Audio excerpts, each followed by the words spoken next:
it going, everybody? So we're back talking some more Season 3 of Invincible on the channel, Episode 5. We've officially moved past the midway point for Season 3, and while I wouldn't say this is my favorite episode of the season so far or anything, I'm enjoying the progression of the story, particularly this week and how it chooses to flesh out Mark and Eve's relationship with a pretty exciting business expansion for them. After a couple episodes, we refocused on Multi-Paul and him being in prison, and almost immediately we pack on the insanely over-the-top gory visuals that I've come to expect from Invincible. Not as shocking as the double punch from episode 4, but definitely pretty nasty. All the different multi-Pauls multiplying over and over again, blood pouring out of his clones, eyeballs exploding, eventually breaking the door with a sea of bodies pouring out of the cell. It's a real shame that this action sequence with Multi-Paul, his clones, and the different security guards is so brief, because I think it's a pretty well done action sequence. Same goes for the little development that we got between him and Kate. We finally get some interactions between these two. It only feels like we're scratching the surface of their relationship, or lack thereof. Still though, it was fascinating getting some of their backstory together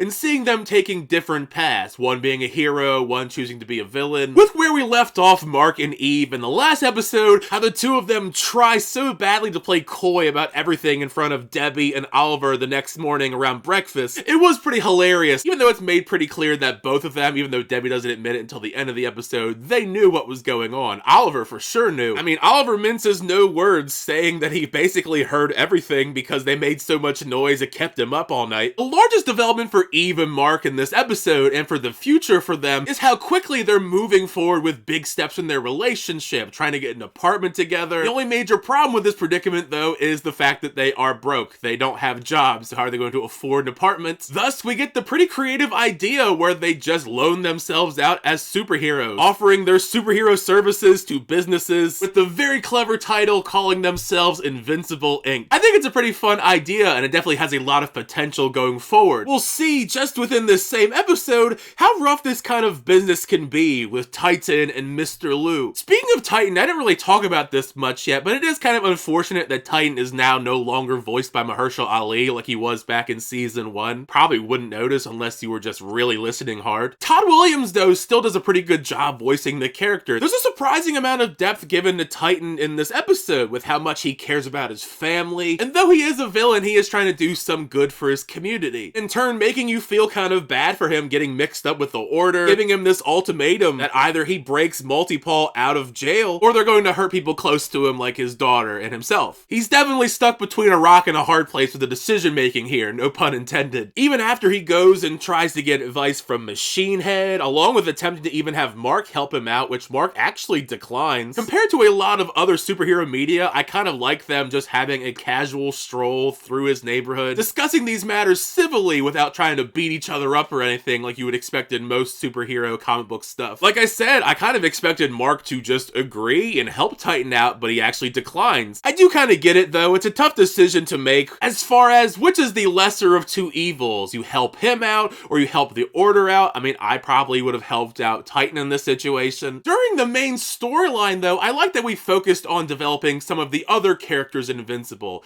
Though we don't get a ton of screen time for Rex and Ray, this budding relationship between the two of them, having this candlelit dinner, it is endearing and charming to see these two continue to become more of a relationship. Plus Mark and Eve finding out that Oliver actually went out and made some friends, some skateboarder friends. Low-key though, I was pretty nervous, much like Mark was, seeing Oliver stand up to these annoying bullies who are harassing them. We've seen what Oliver is capable of. Not too long ago, he didn't really care all that much about human lives whatsoever. Thankfully, instead of flying through them like he did with the Mauler twins, he shows some restraint, pantsing them with his super speed. So that made me proud to see that Oliver is showing at least some restraint with his abilities and trying to live semi-normally, besides the fact that he's purple. Even though I knew this moment was coming, with Machine Head hinting at it, and we've seen some stills of it already, I remember Nolan just straight up ignoring this dragon destroying the city while he was on a date with Debbie back in season 1. Mr. Liu transforming into the dragon was pretty freaking cool. Not as much for Titan, considering he does get thrown out of the building. I mean, he lives at least. Gotta say though, for this being their first official outing as Invincible Inc. fighting this dragon, I cannot wait to see more of Invincible Inc. in action, pulling off these crazy looking combos using their powers in tandem. They're crazy powerful, and it made it all the more frustrating that once they split up, things kind of went haywire. More so for Mark than Eve. Eve doesn't have that much trouble taking on Multi-Paul and keeping him from escaping. That was pretty pretty exciting too, Eve using all the different force fields to imprison all of the clones and Multi-Paul himself so he can't escape. The only issue here is though, Mark is getting completely destroyed. I mean, I'm kind of expecting this. It wouldn't be an Invincible fight if Mark isn't getting completely covered in blood, maimed, and impaled by the end of it. Right from the very moment that Mr. Liu transformed into the dragon, the solution on how to stop him seemed incredibly obvious. That he doesn't take any real damage in this form and you gotta take out his actual body to stop him. Yet again though, I was kind of subverted. I thought eventually Mark was gonna be the one that realizes this. Instead, before the dragon eats Mark, Machine Head shoots Mr. Liu's actual body. Whether he liked it or not, Mark pretty much helped out Titan in killing his rival, which he is a bit disheveled by. The best thing that I guess came out of all of this ultimately is Invincible Inc. Since the two of them realize that they are moving a bit too fast with their relationship, so they're gonna try and slow things down a little bit, which is also very refreshing to see a relationship that has very realistic expectations attached to it. So to the relief of Debbie especially, Mark isn't moving out anytime soon. Plus, hilariously, Mark is embarrassed because Debbie admits that she knows that Mark and Eve are having sex. I mean, it's so completely obvious. Now, I'm not sure when we're going to see these villains pop up again. I haven't read the comic books, so I don't know the future of Invincible all of that much. It's fun to know, though, that Machine Head's in power, the Order, Titan's free, and I guess with this post-credit scene, Mr. Liu is going to come back with the dragon going back inside of his body. So yeah, so far not one of my favorite episodes of Season 3, but it's not bad in any way. I still had a pretty fun time with it. Share your thoughts down below, though. What'd you think of this episode of Season 3 of Invincible? Do you like the episode? Did you not like the episode? How'd you feel about Invincible Inc? And thank you guys, as always, for checking out the videos. I always do appreciate it. Make sure to like on the video and also subscribe to the channel to update reviews, reactions, unboxings, and more. Until next time, I'll see you guys later.